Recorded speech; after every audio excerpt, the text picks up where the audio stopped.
Welcome student, मैं विकास जटिया कक्षा 10 अध्याय 1 प्रश्नावली 1.2 के प्रश्न क्रमांक 5, 6, 7 आज मैं आपको सिखाऊंगा। हाँ, प्रश्न क्रमांक 5 की हम बात करें तो हमने उदाहरण क्रमांक 5 जो 1.2 के उदाहरण क्रमांक 5 में हमने जो सवाल समझा था फॉर इन वाला, उसी टाइप से यही सवाल है। देखेंगे, हम इसको भी सीखेंगे हल। पहले हम प्रश्न को एक बार रीड कर लेते हैं। जांच कीजिए कि क्या किसी प्राकृत संख्या n के लिए संख्या 6 की घात n अंक 0 पे समाप्त हो सकती है या नहीं। पहले हमें क्वेश्चन में बता रखा है कि 6 की घात n 0 पे समाप्त हो सकती है, यह प्रश्न में बताया गया है। हम इसको देखेंगे कि यह 0 पे समाप्त होती है या नहीं होती है। तो किसी संख्या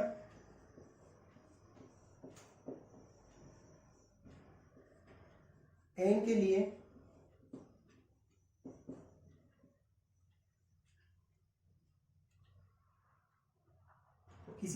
लिए संख्या 6 की घात n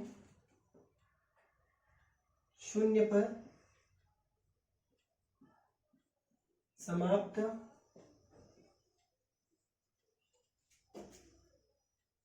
होती है तो वह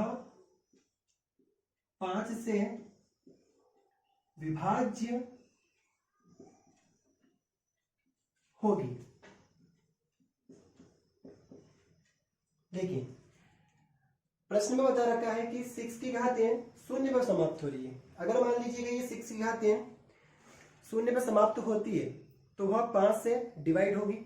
ठीक है, अगर यहाँ पर मैं n की जगह कुछ ऐसा मान रखता हूं कि उसको हल करने पर मेरे पास में एक प्राकृत संख्या इस प्रकार से आए कि उसके पीछे 0 0 आए, मतलब लास्ट में क्या हो 0 हो, तो यह संख्या 5 से डिवाइड हो सकती है, ये मैंने माना है। अगर मान लो मैं n की जगह ऐसी कौन सी वैल्यू रखता हूं जिसको हल करने पर ऐसी संख्या प्राप्त हो रही है जिस संख्या के पीछे 0 है, तो यह 5 से विभाज्य होगी, ऐसा प्रश्न में बताया गया है। और प्रश्न के हिसाब से मैंने यहाँ पर ये लाइन लिखी है कि किसी n के लिए संख्या 6n 0 पर समाप्त होती है तो वह 5 से विभाज्य होगी। लेकिन मैं आपको यहाँ पर एक बात बताता हूं कि यह संभव नहीं है, ऐसा नहीं होगा। हम यहाँ लिखेंगे यह असंभव है, यह असंभव है।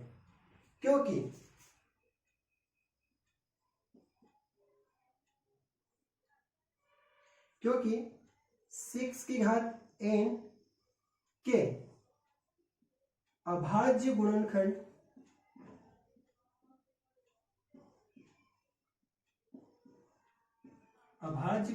के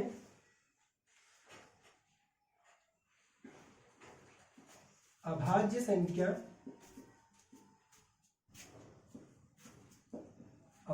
संख्या 2 व 3 हो सकती है। जैसे कि पहली बात मैंने आपको यह बताई कि अगर ये 0 पर समाप्त होगी तो 5 से विभाज्य होगी, लेकिन ऐसा होगा नहीं।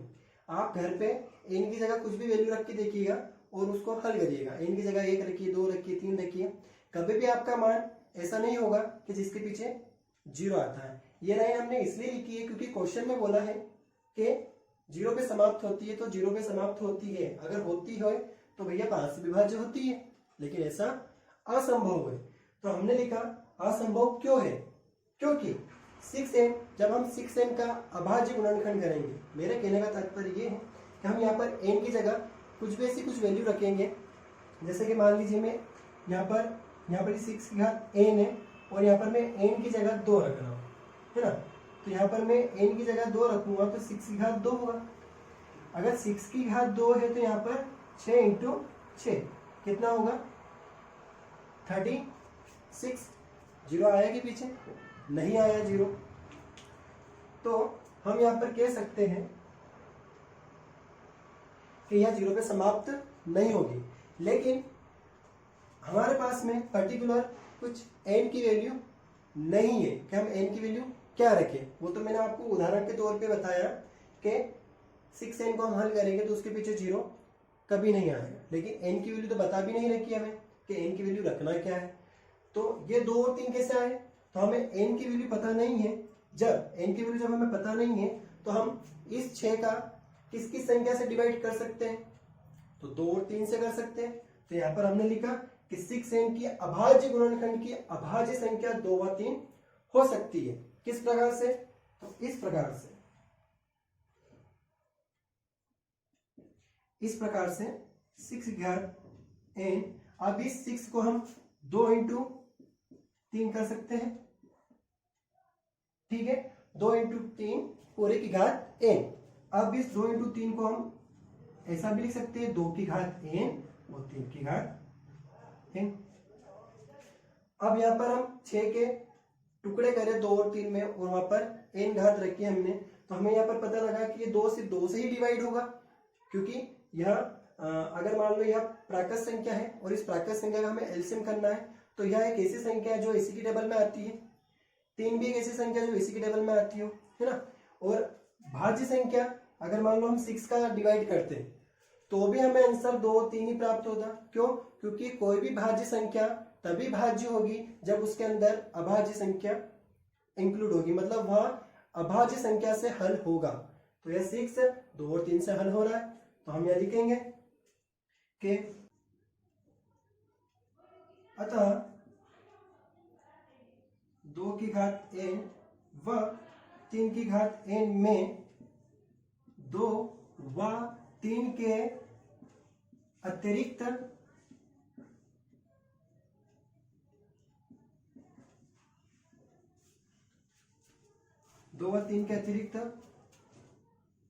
और कोई गुणनखंड नहीं है। ठीक है, समझ में आया आपको। 2 और 3 के अतिरिक्त कोई गुणनखंड दिख ही नहीं रहा हमें, तो अतः हम कह सकते हैं कि यह संख्या 6 है 0 पे समाप्त नहीं होगी। अतः हम कह सकते हैं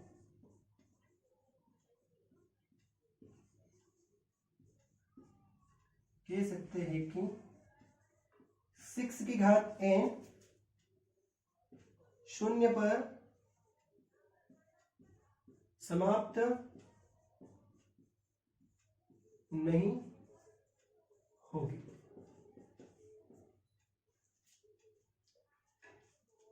अब हम प्रश्न क्रमांक 6 करेंगे। जैसे कि मैंने आपको पिछली वीडियो में भाज्य संख्या और अभाज्य संख्या के बारे में कुछ बताया था। मैंने भाज्य संख्या के बारे में आपको यह बताया था कि भाज्य संख्या वह संख्या है जो खुद की टेबल में भी आती हो, किसी अन्य की टेबल में भी आती हो, और अभाज्य संख्या वह संख्या है कि वह सिर्फ खुद की टेबल में आती हो, किसी अन्य की टेबल में न आती हो। और उसके बाद में मैंने इस टॉपिक के बाद में उस वाली वीडियो में अंकगणित के आधारभूत प्रमेय के बारे में आपको मैंने कुछ जानकारी दी थी। मैंने आपको वहां पर यह चीज बताई थी कि अगर किसी प्राकृत संख्या का हम एलसीएम करते हैं तो उन एलसीएम में जितने भी टुकड़े होते हैं वह सारे अभाज्य संख्या होती है। वो क्या होती है, अभाज्य संख्या होती है। और उसके बाद में मैंने इसके विपरीत एक चीज वहां पर और समझाई थी आपको कि किसी अभाज्य संख्या के टुकड़ों को अगर हम गुणा करते हैं तो एक प्राकृत संख्या बनती है, एक भाज्य संख्या बनती है। यहाँ पर मैंने बहुत सारी और बातें बताई थी, आप वो मेरा वाला वीडियो देखिएगा तो आपको सब कुछ समझ में आ जाएगा। अब ये सारे नियम हमें इस सवाल में हमें याद रखना है। ठीक है, क्वेश्चन में बता रखा है, व्याख्या कीजिए कि यह संख्या 7 × 11 × 13 × +13 और 7 × 6 × 5 × 4 × 3 × 2 × 1 × +5 भाज्य संख्या क्यों है। मतलब यह भाज्य संख्या क्यों है हमें बताना है। तो पहली संख्या हम लिखेंगे, फिर हम इसको हल करेंगे। 7 × 11 × 13 + 13। अब यहां पर एक बात आप ध्यान रखिएगा, अगर यहाँ पर प्लस का 13 नहीं होता और अगर प्लस का 13 थोड़ी देर के लिए यहाँ पर नहीं होता और ये जितनी भी संख्या है जो बची है ये सारी इनटू में है, तो हमें कुछ नहीं करना है, हमें यहाँ पर बता देना है कि यह संख्या अभाज्य संख्या है। मतलब यह जो संख्या है यह किसी भाज्य संख्या के टुकड़े है। लेकिन यहाँ पर प्लस का 13 है, तो अभी हम यह नहीं कह सकते कि यह जो संख्या भाज्य संख्या है या नहीं है। तो इसे हमें हल करना पड़ेगा। इस पूरी संख्या को हमें एक प्राकृत संख्या बनाना पड़ेगी। तो उसके लिए हम एक बोर्डमास का नियम आपको याद होगा। बोर्डमास के नियम में पहले हम मल्टीप्लाई करते हैं, उसके बाद में प्लस करते हैं। तो यहाँ हमें मल्टीप्लाई और प्लस दोनों नजर आ रहे हैं, तो हमें पहले मल्टीप्लाई करना है, उसके बाद में हमें प्लस करना है। तो 7 में 11 का इंटू करो तो 77 इंटू 13 प्लस का 13 एज इट इज। फिर हमें गुणा करना है 77 में 77 का 13 में, तो 1001 प्लस का 13 और इन दोनों को हम जोड़ेंगे तो 1014। ठीक है, अब यह प्राकृत संख्या बन गई है। तो यह 1000 संख्या भाज्य संख्या क्यों है हमें यह बताना है। तो हम 1014 का एलसीएम करेंगे। इस 1014 का हम पुनः एलसीएम करेंगे और बताएंगे कि यह भाज्य संख्या है या नहीं है। 1014 2 से करते हैं, 2 पंजे 10, 1 आया, 2 की टेबल में 1 नहीं आएगा, भाग में इसकी 0, 2 से 3 14। अब 3 से करेंगे यहाँ पर, 3 एकम 3, 2 बचे इधर दिया 20, 3 छः 18, 2 बचे इधर दिया 27, 3 नंबर के 27 और 13 की टेबल हमें याद है, 13 एकम 13, 3 बचे इधर 39, 13 दिया 39, फिर 13 एकम 13। देखिए हमने 1014 का सबसे पहले इन संख्याओं का हमने गुणा करा, पूरा हल करा, इसको गुणा करने के बाद प्लस करा, तो हमारे पास में 1014 आया। फिर 1014 के हमने टुकड़े करे, तो हमने टुकड़ों में पाया कि 1000 संख्या के जो टुकड़े आए हैं वह सारी अभाज्य संख्या है। अभाज्य संख्या वह संख्या जो किसी अन्य की टेबल में नहीं आती हो। तो हम यह लिखेंगे कि अतः 7 इंटू 11 इंटू 13 इंटू प्लस का 3 एक भाज्य संख्या है। क्योंकि अब कारण बताना है हमें, भाज्य संख्या तो है क्योंकि यहां पर क्यों पूछा, क्योंकि 1014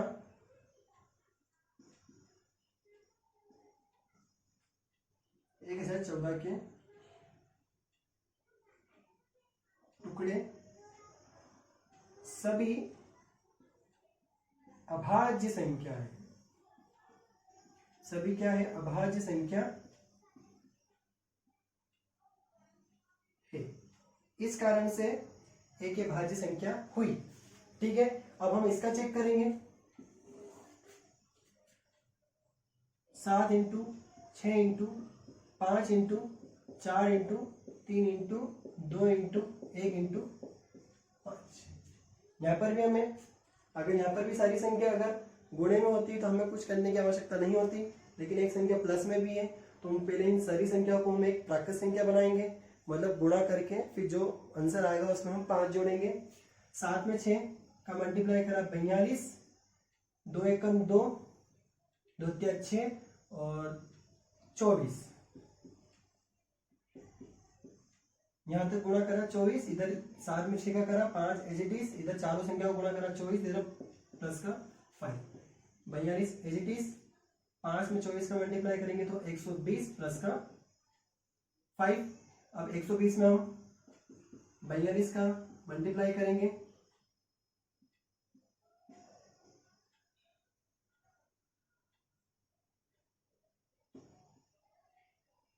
5040 और 5 और इसको हम जोड़ देंगे तो 5045। अब 5045 का हम एलसीएम करेंगे कि इसका एलसीएम होता है या नहीं होता है। तो 5 के टेबल से यहां से होगा 5 एकम 5, फिर उसके बाद में 0 आया, भाग में जाए इसकी 0, फिर 4 आया तो भाग में जाए इसकी फिर 0, क्योंकि 5 के टेबल में 4 नहीं आता, फिर 5 9 का 45। अब 1009 सिर्फ 1009 की टेबल में ही आते हैं, तो यहाँ पर 1009 एकम 1009। ठीक है, तो यहाँ पर हमारे पास में प्राकृत संख्या के कुछ टुकड़े आए हैं, और यह जो टुकड़े हैं 5 और 1009, यह एक अभाज्य संख्या है। तो हम यह कह सकते हैं, अतः 7 into 6 into 5 into 4 into 3 into 2 into 1 plus का 5 एक भाज्य संख्या है, क्योंकि इनका एलसीएम होता है। इसको हल करने के बाद में, गुणा और प्लस करने के बाद में इसका एलसीएम हो रहा है, एक भाज्य संख्या है। क्योंकि 5045 के टुकड़े सभी अभाज्य संख्या है।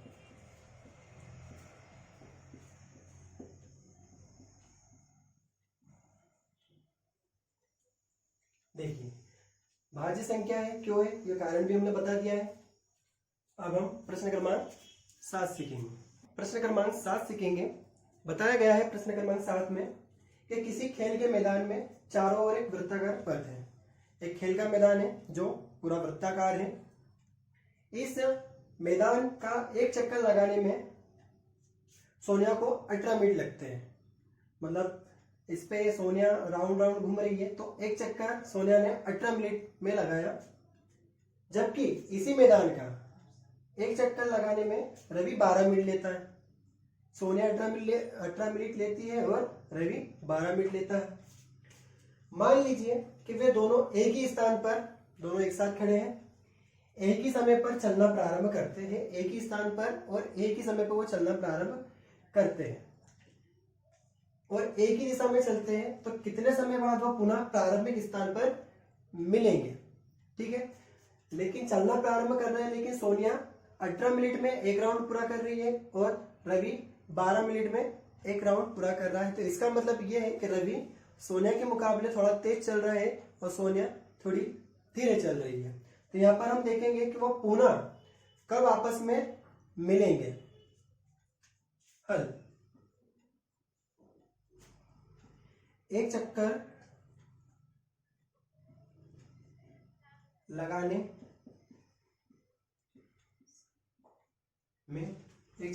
में सोनिया द्वारा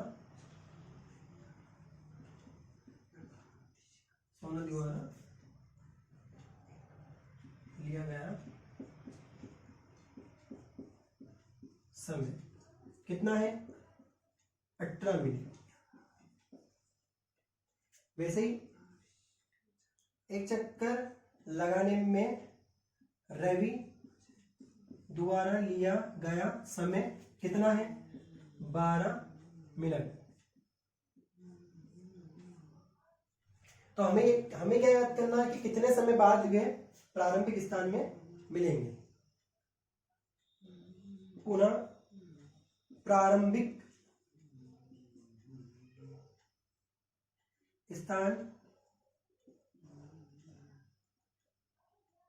स्थान पर मिलेंगे, हमें याद करना है। तो यहां पर क्वेश्चन मार्क। अगर हमें समय याद करना है कि वह कितने समय बाद वापस मिलेंगे, तो हमें 12 और 18 का एलसीएम लेना पड़ेगा।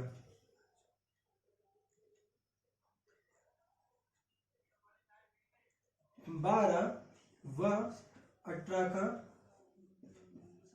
एलसीएम, 12 व 18 का हम एलसीएम लेंगे 6 9 3 9 3 एकम 3 3 3 9 फिर 3 एकम 3। हमारे पास में एलसीएम आ चुका है। अब हम आगे इसके टुकड़ा हम यहां लिखते हैं। एलसीएम 12 18 के जो टुकड़े हैं वह 2 इंटू 2 इंटू 3 इंटू 3 है। आपस में सभी का हम मल्टीप्लाई कर देंगे। LCM 12 18 4 9, LCM 12 18 36 minute. मतलब सोनिया और रवि को वापस एक ही जगह मिलने में कितना समय लगेगा? 36 मिनट लगेंगे। तो हम लिखेंगे कि पुनः प्रारंभिक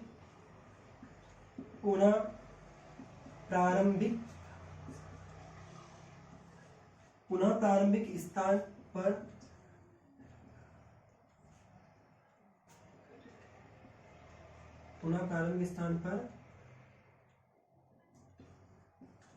मिलने का समय 36 मिनट है। ठीक है। अब हम कल प्रश्न वाली 1.3 का इंट्रोडक्शन सीखेंगे। धन्यवाद।